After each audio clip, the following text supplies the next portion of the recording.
claim is correct. I went back and checked on it with somebody. Her claim's correct. Shouldn't give two fucking shits. No one's out for her. She's lying about all of this. There is a belief in the United States government that France has signed off on a hit on her. Well, the Zionist attack dogs are circling the wagons and doubling down on Candace Owens, trying to get her to shut up and destroy her forever. And as Tim Pool makes up total outright lies regarding Candace, we've got confirmation from CIA-affiliated Patrick Byrne confirming that the threats made by the MACRON'S against Candace's life are indeed real. So be very careful who you follow these days, friends. Many have bent the knee, and many more seem willing to do so. Before we start this in-depth conversation with Patrick Byrne about all of the anomalies surrounding Charlie Kirk's assassination, just a quick word about one of our very valued sponsors.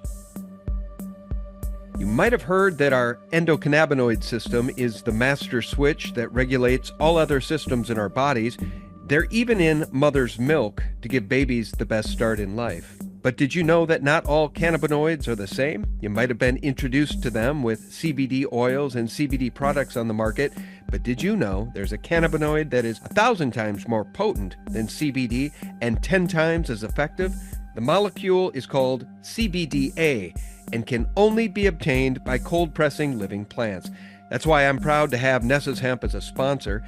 Ness's produces the world's only beyond organic, full-spectrum, cold-pressed living hemp extract that preserves intact all the previous CBDA by cold pressing the living plants. And Ness's also carries the world's only full-spectrum nutrition powder, which combines the benefits of CBDA and vitamin B17, that's anti-cancer, folks, with super seeds that deliver essential nutrients, often hard to obtain from food alone. Go to nessashemp.com to learn more about how Ness's Hemp can help you achieve your health and wellness goals. And use promo code SGT for the best available discount.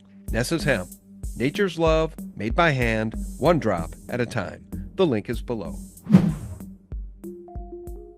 Hey friends, welcome back. Thanks so much for being here. Sean from SGT Report. I'm very happy to have on the line today a returning guest, Patrick Byrne. Now, Patrick Byrne is, according to Wikipedia, an American businessman and a promoter of conspiracy theories. He's also noted for his views on public education and blockchain, ... Bitcoin. We may get there in this conversation as Bitcoin is showing great weakness while silver goes to the moon today. Silver at $64.20 today, guys, up $2.22 an ounce. Here's Patrick Byrne's website, patrickbyrne.com. And we're going to just address the elephant in the room right out of the gate by welcoming Patrick first. Patrick, welcome back. Thanks. Good to be back, sir. Hey, thanks for coming on. Now, as serendipity would have it, just a few days ago, you went on Emerald Robinson's show, and Emerald was a guest just a day or two ago on this show. But you said something really powerful on Emerald's show, and I appreciate that you were candid about your CIA affiliation. I did not know that, Patrick. Could you just briefly address that? Because nobody knows who to trust anymore. Nobody knows who to trust in the space.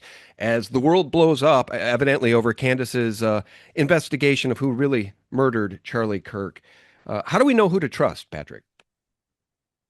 I guess that's the problem, isn't it? People are saying, why have I brought this out? It's our nation's going into an insurrection and people need to know the truth. I've spent, with increasing volume in the last 5 years, tried to come out and show people the truth or tell people the truth about certain things that were happening and under that I was part in. And to tell the story, I initially just tried to peel back a little bit of the curtain on my life and say, look, more like I'm just some businessman who stumbled into this situation and I can tell you all about the Russia setup and the Hillary Clinton investigation, blah, blah, blah. Well, I wasn't getting there. So 2 years ago or so, I wrote a book where I talked about my life a bit more and I acknowledged actually there really was a preceding relationship, but I downplayed it as much as I could. It's actually now at the point where just the truth has to come out. The truth has to come out because people aren't getting what. And so I've gone full Monty. I've teased, I've shown some thigh before, but now I've just gone full Monty. I've opened the kimono. So the truth is, yeah, I hate saying this. I thought this was something that would not be for 50 years after I died, it might come out. Not that I'm ashamed of it by any means, but no, I had this strange relation. The big thing though is I really was told time and again, Patrick, your relationship is very non-standard with the government. So people try to put it, but yeah, the mother relationship was with the agency after 9/11, became with the agency. And then I was loaned to different people for different tasks. And eventually in '06, well, anyway, I'm giving you enough of an answer. So there was a connection, and that put me in the heart of, I was working directly for Brennan and Obama in 2015, 2016, and Comey. And so I was right in the middle of the Russia hoax setup and the Hillary thing. Well, I got to be honest with you. That does scare me a little bit because, around every bush is a CIA agent. I mean, that's what we're all led to believe. I mean, the CIA controls all the narratives, the public narratives, and therefore nobody knows who to believe. And I'm not saying that tongue in cheek. I'm saying that the people actually believe the CIA is involved in so many different nefarious things. Should I be afraid to have this call with you? Let's know what the ground rules are when talking to a CIA affiliated human being. It's the first time I've done that. Well, It's been known to me. I've broken all kinds of laws by coming out and doing that. I'm what they would call a rogue asset. Although I was about to explain, over time I sort of got moved up from them into I became a tier one asset. Then Obama made me a national intelligence asset. So I was reporting right to him in the White House. Right, I was working right under his pen and did several things directly at his request. So on the other hand, it means I know exactly what happened. I've tried to tell people exactly what happened. I've tried to look. Doesn't the Bible say ye shall know them by their works or something like that? Look, what have I done in the last 5 years? I've given away a massive fortune, helping a this grassroots movement stand up in order to fight back on the globalist coup, culminating in some events that are just starting to leak into the press about what really happened in 2024 that kept the election from being stolen again. So, what exactly does a guy have to do to prove himself? If that's not it. But if you don't want to trust me, don't trust me. My experience is people know the truth when they hear it. Okay, well, no, that's entirely fair. Now, the Obama connection, it gives me pause because I'm going to just share with you what my philosophy or belief about Barack Obama has always been, and you can tell me if I'm wrong, but his affiliation with Bill Ayers and essentially the Weather Underground have that kind of tutelage, and this created human being, Barry Soetoro, becomes president. I've always sort of come to the conclusion that the CIA created Barry Soetoro, aka Barack Obama. I think he may well be an asset of John Brennan. John Brennan I think he may have been created by John Brennan. Okay. That's a good possibility of that. Okay. Well, let's talk further about this. And I want to show everybody this because the hits just keep on coming. Impeachment articles filed against Robert F. Kennedy Jr.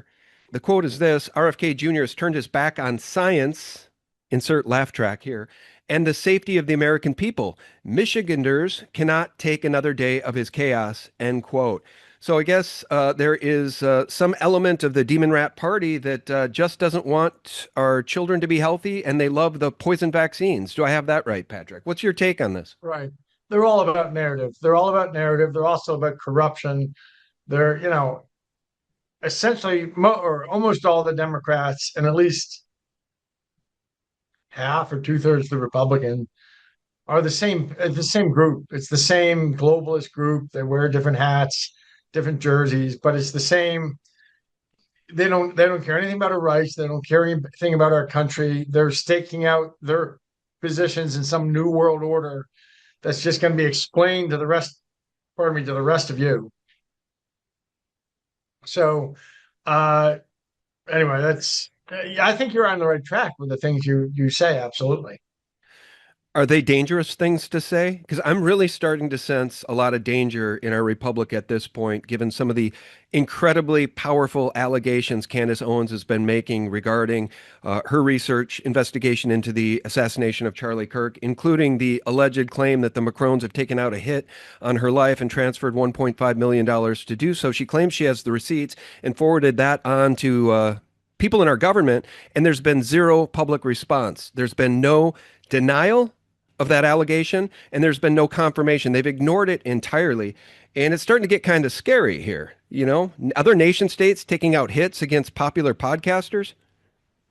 I can tell you, I believe it's true. I had somebody very hot. Now, first of all, full disclosure, I happen to have met Candace Owens for the first time just 3 weeks ago. And we spent a day, we spent a day, her and her husband and I talking. And I always worry that I'm going to overwhelm someone and she is overwhelming. She is overwhelming. She's great, but she's a real intellect and she can go from noon until midnight and barely catch a breath. Argue. I do think that I did not tell her this, but at the time I met her, but it's that her claim is correct. I went back and checked on it with somebody. Her claim's correct. There is a belief in the United States government that France has signed off on a hit on her. Okay, now that is explosive information, and she's been sharing explosive information about what she's been uncovering via the investigation of Charlie Kirk's assassination. To her, it appears to be a multi-nation state operation. She thought from day one it was a military op. That was her gut instinct within a week after Charlie's death. And if I can, I just want to play this clip for you briefly regarding one of her allegations regarding the French involvement in Charlie's assassination. Listen to this, and then I really want your response, given the fact that the government has been silent about what you and I just discussed. Okay, and the only reason we resort to government at all, Thomas Jefferson said, is to protect our liberties. Well, if the government won't protect this woman's life and come out and maybe they can't, maybe this is so absolutely cataclysmic, if it's true that France behaves this way, that our government really can't address it publicly. Regardless, here's what Candace has to say about her ongoing investigation into her friend Charlie Kirk's murder. Lulu Mallory writes, the more I watch, the more fake and gay things are. We all have been given the light of Christ to discern truth from lies. Candace speaks truth. Go Max, Candace. Charlie deserves nothing less. You are correct. And I don't trust the feds. And I don't believe that is a sufficient enough answer that, well, we're telling the feds to do that. Well, I can tell you the feds are not doing that, because I was the one who said I had the information about the French Foreign Legion being on the ground the day that Charlie was assassinated, and the feds have not reached out to me. So shouldn't that concern Erica? Shouldn't she be like, hey, why didn't you reach out to me and say, like, hey, I'd like that information if no one's reached out to you? Like, why is that not happening? This is what I mean when I say that the reaction doesn't feel to the public as what we, and yeah, I'm generalizing here because there is such a thing as a general response, what we would do in the same circumstance. Like, we would be like, whoa, even if I trusted the feds and I trusted my legal team and trusted their analysis that there was just one person involved, as soon as some podcaster was like, hey, I found Egyptian planes and they're being kind of shady, I would be like, whoa, that is weird. That is weird. And what Candace is responding to here, Patrick, is Erica Kirk's, presser. She's been on all these morning shows, news shows. She's really doing the tour right now, the media tour, and she's responding in anger about these quote unquote conspiracy theories. But here's the through line. We're getting a lot of anger from people like Tim Pool. Shouldn't give two fucking shits. No one's out for her. She's lying about all of this. Her claim's correct. There is a belief in the United States government that France has signed off on a hit on her. Shouldn't give two fucking shits. No one's out for her. She's lying about all of this. People like Steven Crowder, people like now Erica Kirk, they're reacting in anger. Anger is the frequency the defenders of the official story are vibrating at, and it does not pass the smell test, especially when Candace and Erica have been longtime friends, and Candace was, we're to believe, one of Charlie's best friends. And this podcaster, quote unquote, has discovered startling information about Egyptian military jets on the ground in Provo on September 10th when Charlie was assassinated. And it's crickets from TPUSA. It's crickets from the U.S. government. And it's starting to get a little scary out there, Patrick. Your thoughts on anything I just said? Okay. Well, first I'd say I really enjoyed and was honored to spend the time with Candace. I guess my impression was sometimes with her, 2 + 2 + 2 + 2 = 10. And it's just, she pushes things a little bit farther than they should. So when I first heard about these Egyptian jets, I talked to her about, there's the NSA, the National Security Agency, which used to be called the No Such Agency, has a massive complex out there just west in the desert. In addition, and this is not classified, there is an army. They took an army base. I forget what it's called, like Williams or something, and they put a big NSA facility. But there's some other training places there, including a very advanced counterterrorism center that they set up in the desert. So when a pack of Green Berets were going to go be deployed in Afghanistan or something, there's a place they can be sent there, and there's a town that looks like an Afghani town or an Iraqi town, and they practice walking through, and kids are jumping up, and they got to figure out who to shoot and who not. One of those towns that a lot of people get sent to for that kind of training, advanced training, one of those fake towns is out there west of Provo in that big base, along with the national security, the No Such Agency, their big facility. I think it's one big hard drive. So there's lots of reasons there could be foreign military planes coming in and out. Maybe they've got a team that the U.S. is sending them to that school. Maybe there's a team that, I don't know, it could be something like that. So my only point was to her that the mere fact of an Egyptian military aircraft out there, while immediately sounds very strange, what is it doing in Provo? Well, Charlie Kirk was there. Well, actually, there's another explanation that it could have been there, what it could have been there for. There could be, and that's where I would have leaned at first. But then she had more information that, again, well, the fact that that same military plane has allegedly showed up in like 60 days where Erica was, the plane was, that's extremely strange. It also makes me think it might not be Egyptian. It might be Israeli or something. And with other markings, probably by mutual agreement with the Egyptian, they have a close security relationship.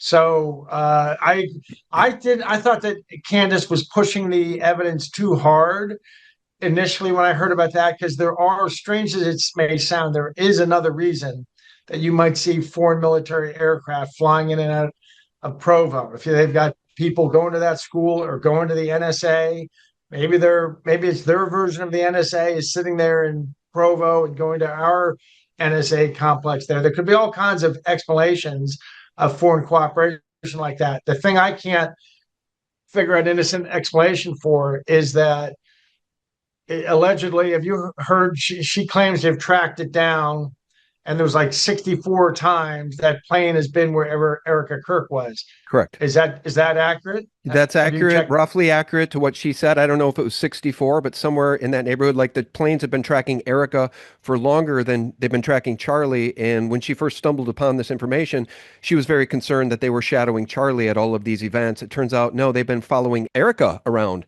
longer than Charlie. And evidently, I haven't heard this first person, okay? So I'm taking this second person from Candace. But Erica evidently addressed this at some town hall meeting that has just been recorded. And it'll probably hit the cutting room floor. I don't know. But evidently, one of the moms, one of the women who was there, who watches Candace daily, said that when asked about those Egyptian military jets, Erica said she had never flown on them. Now, that's a really weird response if it's true, because I would think Erica would be like, what? I don't know anything about any Egyptian military jets. It's a deflection. It's an answer that's a not answer. It's an answer that is called a deflection, that often when people deflect when they're covering something up.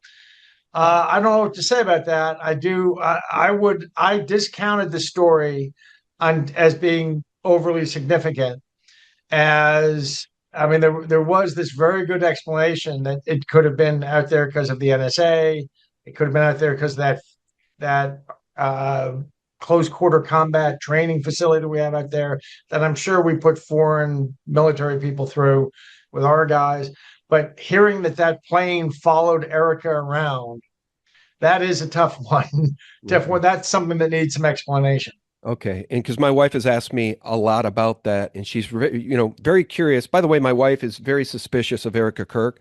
It's interesting that Candace seems to be mourning Charlie's death. Well, that's not fair to say. I can't live in somebody else's heart. Okay, I'm going to scratch that. I'm not going to go after Erica Kirk. That's something I want to address, because people are saying, look at how odd it is. She's up there and the way she cries and this, that. It's a widow in grieving. And I think that widows probably grieve different ways, and you got to be doing it. I mean, yeah, there is a lot that seems a bit odd about the way she acts, but a grieving widow, I think you got to give a lot of leeway to that. Maybe her actions, she doesn't know how to act. How do you act? How do you perform grieving widow? So she's up there perform. She probably is in some shell shock. So Yeah. I think people hold that stuff a bit too much against her. Although I agree, there is some behavior that seems odd. Well, I think what's odd is the anger towards others who are saying, hey, there's something to see here. The official story that Tyler Robinson acted alone does not add up. It doesn't pass the smell test. And then people that say that and provide evidence of why they believe that are attacked. They're attacked all over social media by Tim Pool, by Steven Crowder, by, pick your poison. Everybody is going after Candace. She's the punching bag in the town square right now for uncovering stuff that is really making people go, what? And by the way, I believe the Egyptian jet connection, to me, if I had to take a leap, suggests Erica is some sort of asset. That's sort of my takeaway until we get a better explanation about why she knows about those jets and just merely says I never flew on them. That doesn't add up. To be honest, my first thought would be those Egyptian jets are actually some accommodation to Israel. The Israeli and the Egyptian security forces have a close relationship. Yeah. So my guess is that's probably some accommodation to Israel. And even no matter what the markings on it say, it's not Egyptian. My guess is if I had to bet whether it was filled with guys who spoke Arabic or guys who spoke Hebrew, Yeah. I'd go with the Hebrew. I really appreciate your candidness about that because that's what I feel. And evidently, these planes always emanate from Cairo. Sometimes they fly into Canada, but whatever. They usually end up in the United States shadowing Erica Kirk. And on September 9th, these planes came in, we're told, at least via Candace, that through Minot Air Force Base and then into Provo. Now, you can't go to Minot Air Force Base and then into Provo without U.S. government knowledge. So we really need an explanation about these planes if they are not part of what happened on September 10th. Just tell us. Give us a plausible explanation. Do you think it's weird that the U.S. government refuses to address the French legionnaires on the ground in Provo at Utah University on September 10th? Because that is the claim Candace has made. French legionnaires were on the ground. Crickets from the U.S. government, and Kash Patel and the FBI haven't reached out to Candace about that at all. It's all, Yeah. It just nothing adds up in this story, Patrick. The FBI is useless. The FBI is useless. Well, if there's a group that may save us, it's the DHS. Just to clear something up for your people. So the FBI, I grew up just having great respect for them, and I still have respect for the people. But the ranks are filled with lawyers and accountants, and lawyers and accountants have a certain worldview, which involves writing each other memos. I have learned over the last 5 years, that the DHS, well, first of all, the FBI is 40,000 people. The DHS is 250,000. And the DHS is made up, they have their own version of the FBI. It's called the HSI. Remember that Kiefer Sutherland show? It may have been a Homeland Security investigation agent. But the thing about HSI, to get in it, they're not lawyers and accountants. They are detectives. So the only way to get in is you become a cop, and then then like a detective in your police force. And then you have to do that for 8 years, and then you can apply to DHS. So DHS, what I've learned in the last 4 or 5 years, has a bunch of really can-do people. They're detectives. Detectives really are like you see in the movie. Detectives movies, they tend to be kind of quirky because it's really just about IQ. Detectives are really, really smart and street smart, and they know how things work.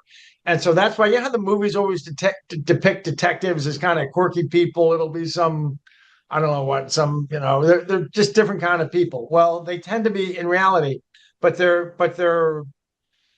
supported, and they're allowed to be because they're smart, and they're just understood they're going to see things before other people see them. So imagine taking someone like that, who's been that for 8 years, and then you make a federal agent out of them. In my experience, in the last 4 or 5 years, they're a lot more can-do and want to get something done than lawyers and accountants who want to write memos to each other and write memos up and wait till the answers come. DHS people aren't like that. They're much more entrepreneurial, has been my recent experience. So I wouldn't look to the FBI for answers to everything. It is so compromised at this point. I don't know what, I think cash has been taken for a ride. Although I am hearing, we might be wrong about all that. I am hearing that what's gone on is that Cash does have a very powerful group buried within the FBI who's researching everything you would want us to be on. And they may come out someday soon and have everything. And we're going to learn that what Cash did was he got that spinning, he got that in motion, and then he went off. He's off on the FBI jet. He's got his flak jacket on. He's going into houses and he's getting all these photo ops and he's looking great. But before he did that, he actually got, what I've been told is he got an internal group that's focused on getting the truth spinning up. So anyway, between maybe that's true. I know the DHS has a bunch of great people work, and they're aggressive. They're like detectives. They want to solve the murder. So, but at this point, I in general have much more confidence in DHS people than FBI, just because of everything I've experienced.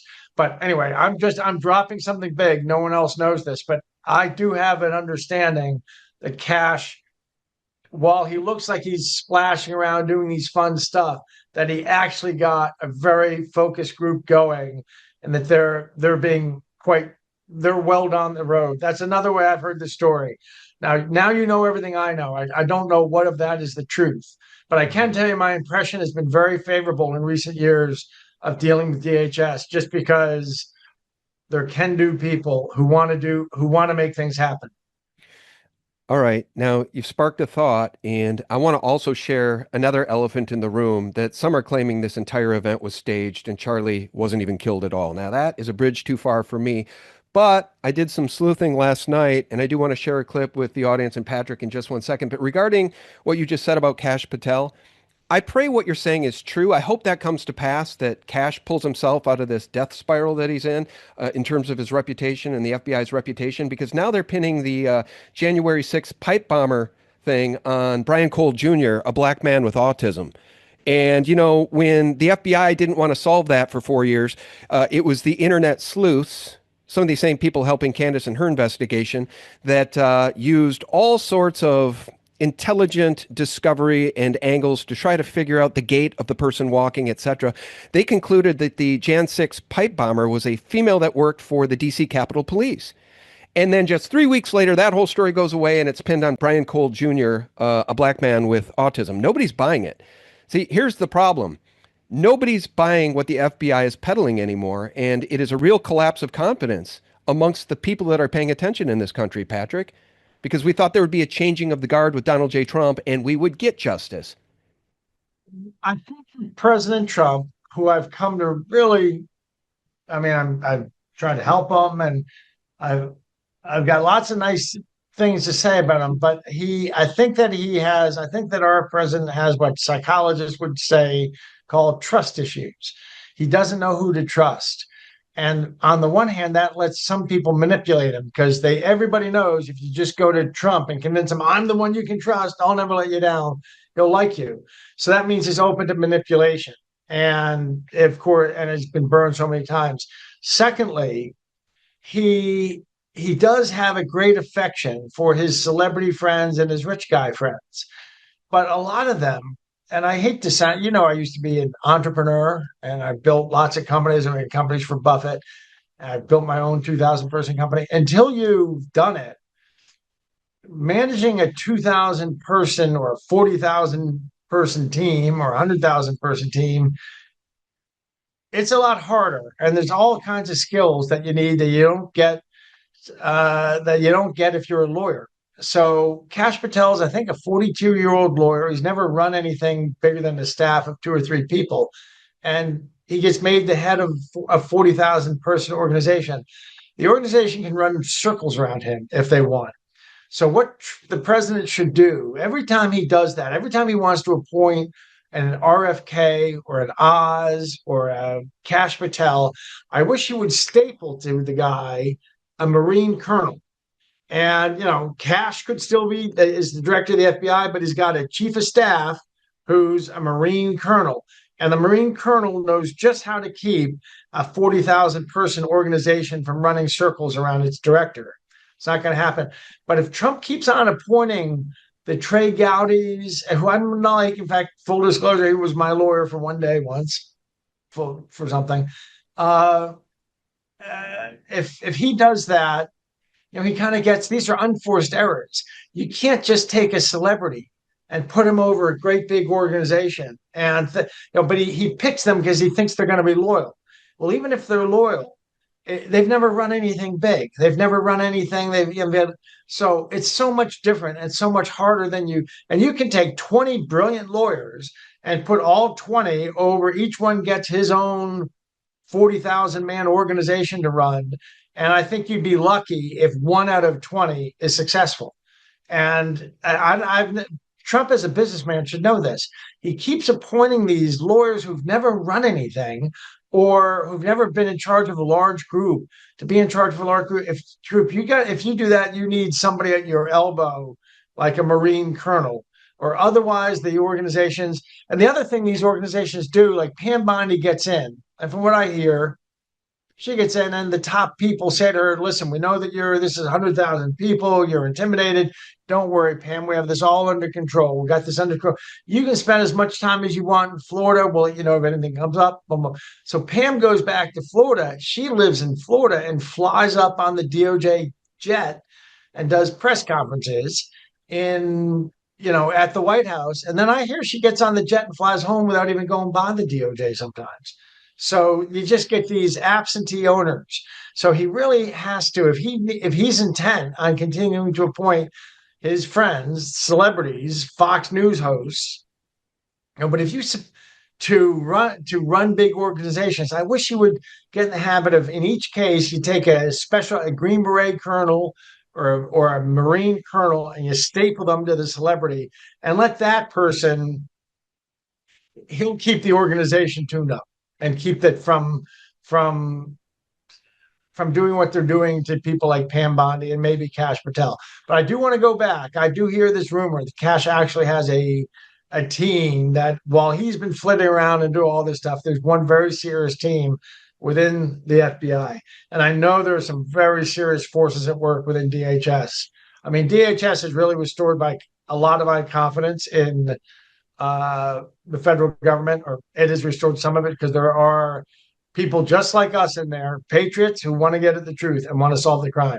Sorry for the quick break. As we wrap up 2025, it's a good time to slow down and reflect on the year. If there's one thing we've all learned, it's that uncertainty isn't temporary. It's the world in which we live now. As many have said, hope is not a strategy. For over a decade, my friends at Noble Gold Investments have helped Americans protect themselves and the people they love by diversifying their wealth with gold and silver.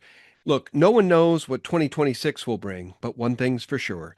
In an uncertain world, real wealth isn't digital. It's physical, lasting, and it's in your hand. So when you're sitting around the table this holiday season surrounded by family, remember, the best gift you can give isn't under the tree, it's peace of mind. And that's what Noble Gold delivers, peace of mind, 1 ounce at a time. And this holiday season, when you open a qualified account with Noble Gold Investments, you'll receive 10 1-ounce commemorative silver holiday coins, each beautifully designed with a snowman and a warm season's greetings engraving.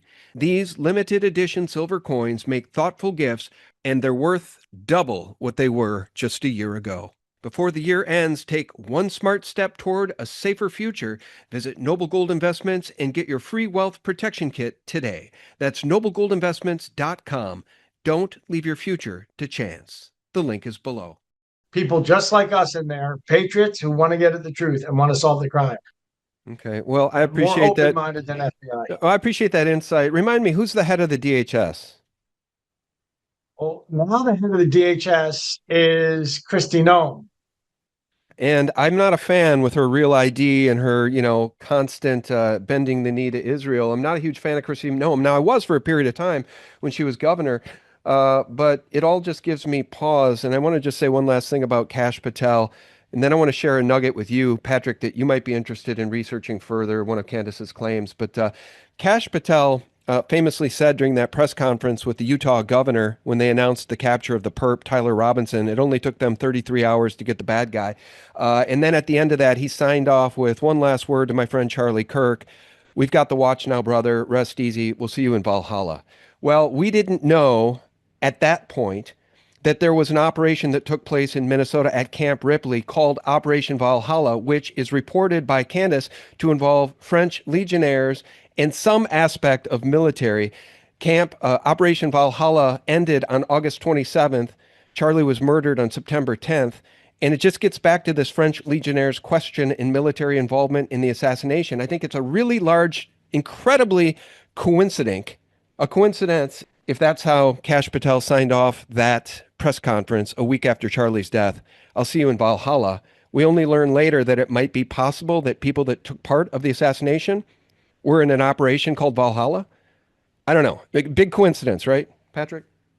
Well, it's a coincidence. If it's a coincidence, it's a not utterly stunning once in a lifetime coincidence, but it's a coincidence. It could have been just a graceful way for Cash to sign off, saying goodbye to a friend that he felt he'd been through the wars with. I don't know. I don't find it conclusive. I think there's other stranger stuff. Agreed. Candace did tell me strange things about that there was an LDS component on Charlie's team that she doesn't trust. And in particular, she told me the story, and I don't want to get anybody sued, but she told me a story about somebody on the team taking $15 million was approved for him to do a project, make a movie. And it's kind of a silly movie over some child's book that the guy always loved, Pendrake or Spendrake. Have you ever heard of some kid's book about King Arthur called Pendrake? No, this is new to me. It's like Game of Thrones. Anyway, that there was she told me that some guy in there, that Charlie didn't really pay any attention to where the money came from or where it went. He was the talent. But somebody in there got approval to spend $15 million making a movie of his favorite childhood book. And that had grown and grown and grown until it was $70 million. And that Candace, 8 days, I think she told me 8 days before the murder, she said, look, I know Charlie. I was between 2018 and 2024. I was with him hundreds of times on campuses. I know him well. And she called and let him know, you got to look into this project. It's gotten out of control. Did you know you've spent $70 million? And he was floored and probably didn't know why TPUSA was doing, its own Game of Thrones movie. And in fact, why some young guy they have in there who's never made anything thinks he should be making some blockbuster. It's all a bunch of strangeness. So he wrote a letter 8 days before his death saying to his staff, saying, I want to do a Doge.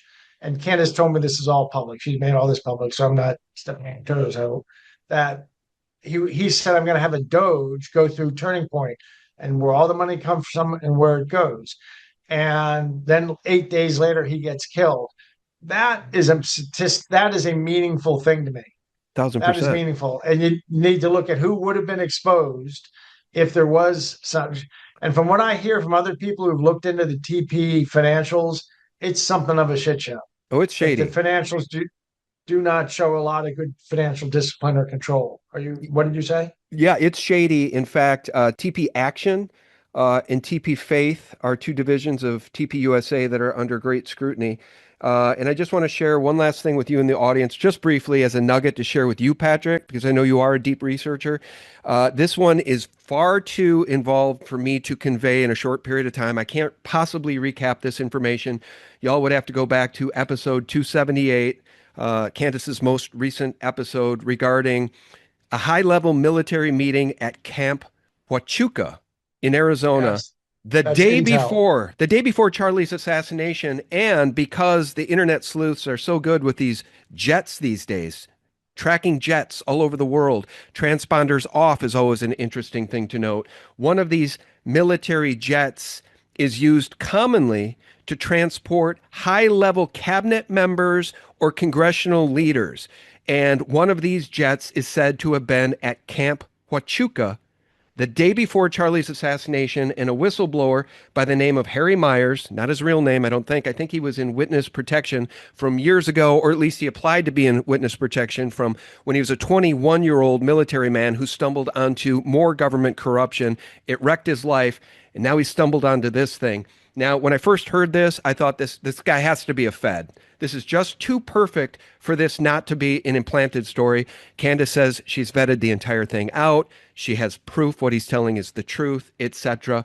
Just one more nugget for people to take a look at. Now, what I do want to do on that, if I may. Oh, please, Can I yeah. comment?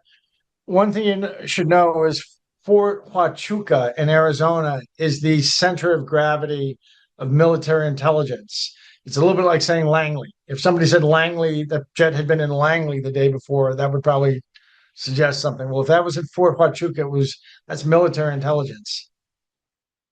Well, I appreciate that.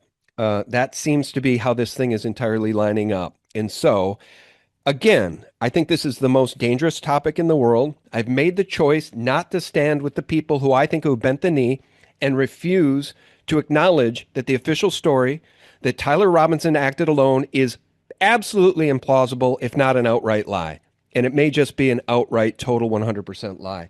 And I will not stand with those people who disparage Candace because I think they might be taking money to do it. Some of them are so viscerally angry that they're ruining their own platforms. Case in point, Tim Pool.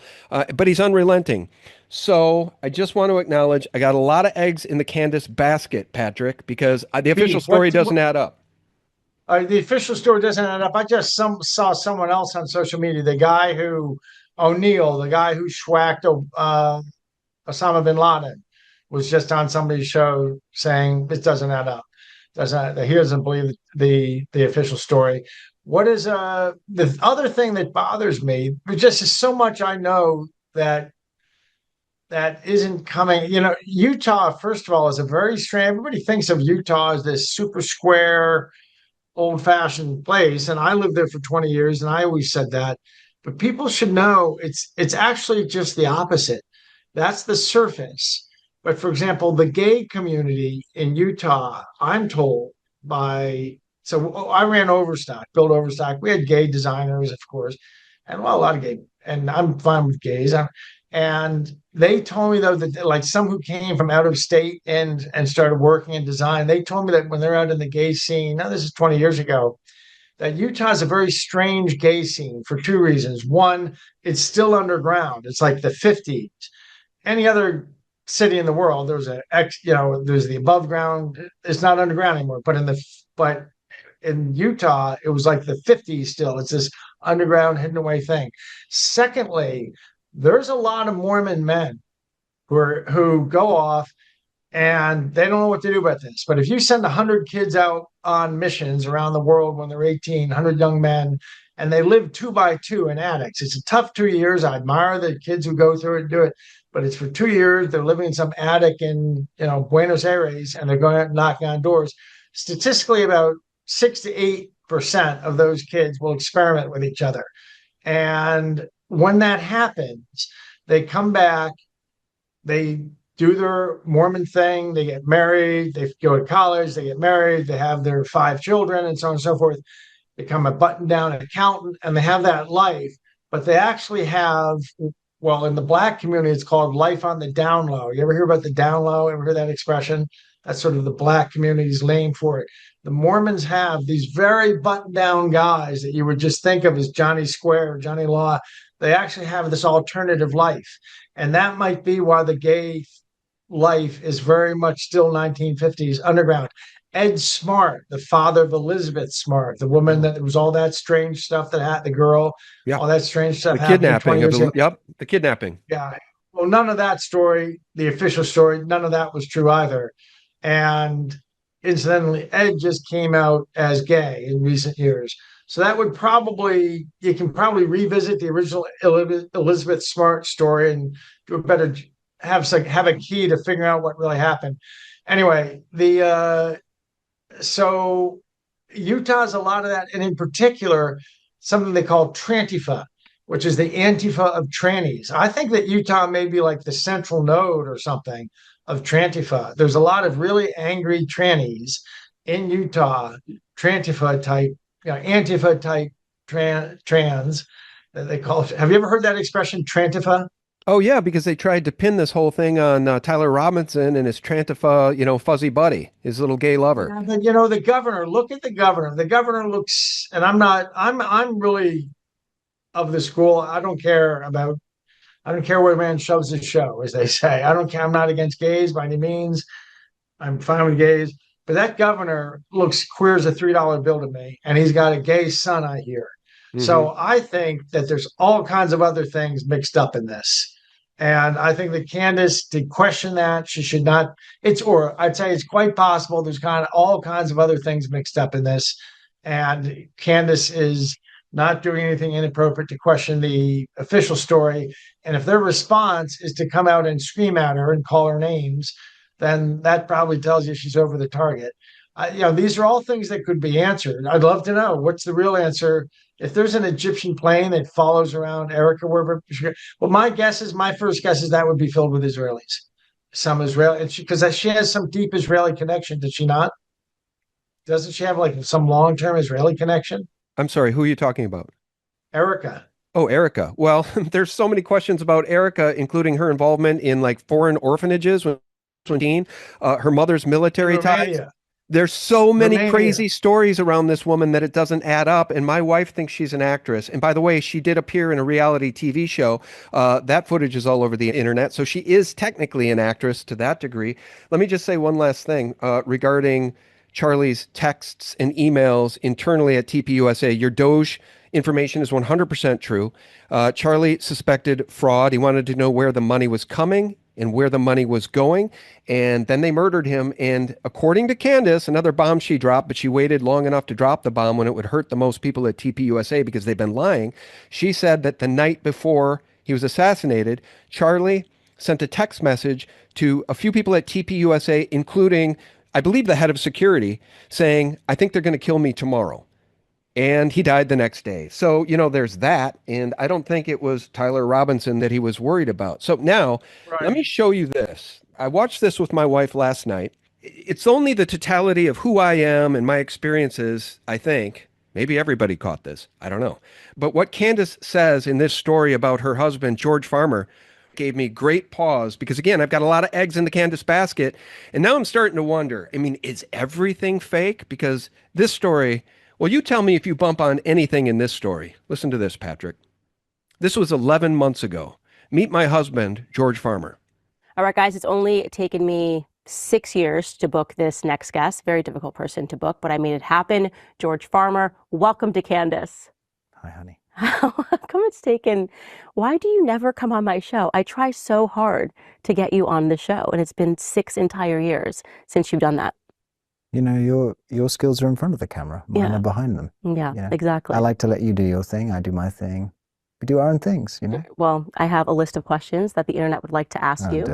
Don't worry, it's not too bad. I will start, obviously. People love to hear the story about how we met because it was, I wouldn't even say a bit like a rom-com. It actually was a rom-com featuring Russell Brand, who does a lot of rom-coms. He's actually known for a lot of rom-coms. And so for those of people that don't know the story, it was a wintry night in London. I was filming a podcast with a very communist Russell Brand, by the way. I would like to be very clear. Yep. He was very far on the left. Yep. And it was his Under the Skin podcast, supposed to be for like an hour. It ended up being 3 hours of filming. And you had a friend, Paul Joseph Watson, who was a mutual friend, but I had never met him. And he and I were supposed to meet up to finally meet off of the internet just to say hi to each other. And he never told me that he had actually organized an entire dinner for me and for Charlie Kirk with about 30 people. So I had no idea that there was a dinner being thrown in my honor in which he kind of pawned it off to you to organize the dinner. Mm-hmm. So I arrive 3 hours late. My assistant informs me that there are a bunch of people waiting for me. I get out of Russell Brand's house, and I was very apologetic when I arrived 3 hours late because I like to be punctual. And I sat next to you, and you basically said nothing to me. Correct. Yeah. I did what I've done for the past 6 years. Okay, let me pause it there. Patrick, you were beaming at the beginning when Mr. Farmer came on. He's very handsome. He looks like Prince Charming. I mean, a lot of people are saying everybody is from central casting in this thing, from Erica Kirk to Charlie Kirk, right on down the line. Candace is a beautiful woman, one of the most intelligent people I've ever heard. Got a lot of eggs in her basket, but did you bump on anything in that little story there? Because I can tell you what I bumped on. Well, first I'll tell you, George was with Candace. We spent about 12 hours talking, and very charming. He went to Oxford. I went to Cambridge. So we had some repartee. And I thought he was a lovely guy. He's very intelligent, but how he was there to Candace is how he is. That seems legitimate, at least for the day. I was actually with him for a day at somebody's house. I mean, and the next morning, and he practices that sort of gentle deference towards her. So nothing about that, nothing about how they interacted seemed out of sync with how I experienced them. And they really 24 hours I was around them. That's kind of how he is. He's very gentle and deferential towards her. Okay, perfect. What do you think out of play and all that? Well, I'll tell you. And by the way, my wife and I talked a lot about this last night. I mean, the man, okay, here's the thing. Let me just show you this. I asked Grok to tell me more about George Farmer. George Farmer is a British-American entrepreneur, businessman, and conservative political activist. He is best known as the husband of American conservative commentator and podcaster Candace Owens, with whom he shares aligned right-wing political views, etc. Early life and education. Born July 7, 1990. Some sources say London, England. Farmer grew up in a privileged family. He is the son of Michael Farmer, Byrne Farmer, a prominent British businessman, Conservative Party peer in the House of Lords, and founder of the Metal and Commodity Company Limited. Gets me kind of back to silver and gold. A major trading conglomerate. This lineage grants George the courtesy title of the Honorable. Okay. Here's what I bumped on. And by the way, I really love Candace. I admire Candace. I believe Candace. This is not to shit on Candace, nor is this meant in any way to malign or shit on George Farmer. I think they're lovely people. He looks like a Hollywood movie star. She kind of does too. They're both extremely educated. I don't know them personally. That's my take. What I bump on in the story is this idea that Candace was going to meet a mutual friend, an internet friend, Paul Joseph Watson. Now, if that's the same Paul Joseph Watson that worked for InfoWars, and I have no reason to believe it's not, that's Alex Jones' sidekick for more than a decade, Paul Joseph Watson. He's sort of a respected alternative media journalist. Now, we're to believe that Paul Joseph Watson wanted to meet Candace for the first time in the flesh, okay, her words, but Paul decided to put together an event with 30 people to surprise Candace like it's a birthday party. But then at the last minute, he handed that off to George Farmer. Now, we don't hear any more about Paul Joseph Watson in the story, but Candace sits next to this man for hours. They don't talk, and 18 days later, they get married. This sounds to me like an arranged marriage. That's what I'm driving at. Maybe I'm wrong, but I bump on the idea that Paul Joseph Watson would have taken time out of his day to set up this event with 30 people to meet Candace for the first time in the flesh. And you had a friend, Paul Joseph Watson, who was a mutual friend, but I had never met him. And he and I were supposed to meet up to finally meet off of the internet just to say hi to each other. And he never told me that he had actually organized an entire dinner for me and for Charlie Kirk with about 30 people. So I had no idea that there was a dinner being thrown in my honor in which he kind of pawned it off to you to organize the dinner. I mean, when's the last time you set up an event for 30 people and then at the last minute handed it off to your friend? It's the first time I've ever really bumped on anything coming from Candace. And that doesn't mean she's a bad person. Maybe it is an arranged marriage and she's not in on it. I don't know. By the way, the other thing that doesn't make sense is George Farmer drops everything and moves to Nashville, Tennessee, as opposed to Candace moving to the UK, where this wealthy, well-connected man was born and raised. That doesn't make a lot of sense to me either. Wouldn't you move on 24 hours notice for Candace Owens? Well, for true love, people do crazy things. Okay, I just thought you might have more to say about that because you're on Alex Jones frequently, and you know who Paul Joseph Watson is. I do know, and he's interviewed me, I think, years ago. No, I didn't see any. I saw how Candace and George interacted there on screen. It's just how they are. He recognizes he's got a shooting star. He's married to a shooting star. There's no jealousy. There's no that I saw. He's very happy, sort of being the setting within which she shines. That was my impression of them for the day. Okay. Well, let me ask you one last question. I worry about her safety. Everybody following this story worries very much about her safety, especially given the fact that you've now confirmed that her claims about the assassination plot by the Macrons is real.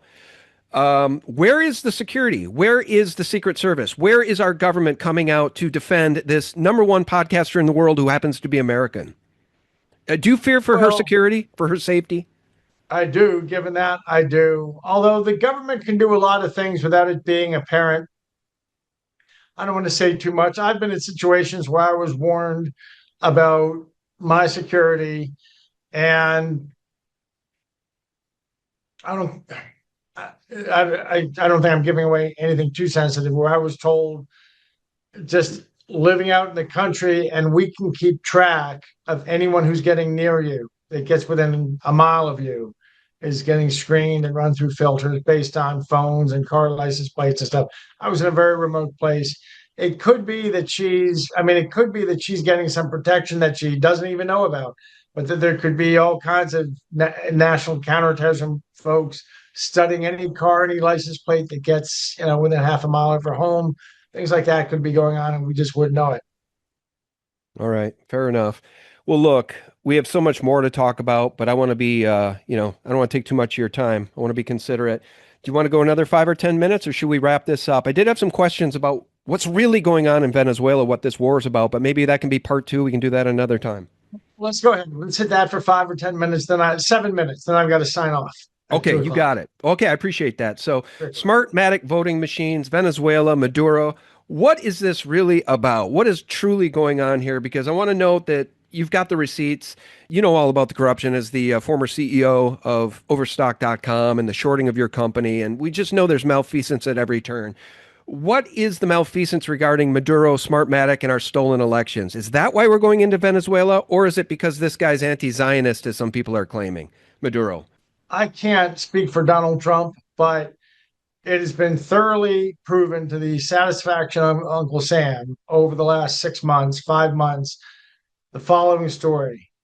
Venezuela has the world's largest oil reserves. A mafia government took it over 25 years ago. And because their intent was to loot trillions of dollars out of their oil reserves, just put in a mafia, they nationalized the oil companies so they could do that. And they also took over the election commission so they could never be voted out of office. And they created a computerized election system that had backdoors they could cheat. That was commercialized. The mafia commercialized that as a company called Smartmatic, which was sent to some Venezuelans were sent to Florida to start the company, and boom, boom, boom. And that technology is inside all the world's major election systems. Whatever brand they have on them, they really come from a factory in Taiwan called Smartmatic. And there's one assembly line, and the machines come off, and they get a stamp, Dominion or Hard, ES&S or Smartmatic, but it's really all Smartmatic. And the components come out of Beijing, China. So when you're voting on these systems, which 30% of American votes are cast on these systems, you are voting on motherboards that actually are secretly diverted from a plant outside of Beijing.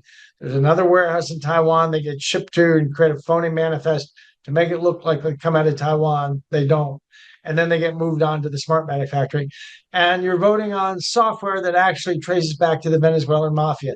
So 30% of Americans are voting on systems that are completely riggable. And we know it because we got a bunch of people to defect. And those people have been spending this year going in and teaching everything to the United States government. And when the United States government got its jaw off the floor, they hemmed and hawed, and by October, there was a U.S. and United States Navy flotilla on its way to Venezuela. So I think you can assume that these crazy stories you've heard about Venezuela and the election equipment are not made up. I love that he's doing this and shutting off fentanyl and shutting off the cartel trafficking, drug trafficking. But ultimately, I think this is not a military force set up for interdiction of speedboats. It's a military force set up. It's really a black ops force. They have the Marine Expeditionary Unit, and then they have a bunch of helicopters and like snatch and grab kind of guys. And from what I've heard my military friends who study the dispositions of what we have floating around in the Caribbean. This is largely a black ops type of military that's been, but I mean, it's 25% of the American firepower is floating off the coast of Venezuela. I think it's going to be a very short war. And I'm really anti-war. And I know we all wanted Trump because we didn't want any more foreign wars. There's no country in history. This is more necessary than any war we have fought since the revolution, other than maybe the Civil War. This is far more important than World War I or World War II. These people overthrew our country through fake elections, and they got their dope installed, who then,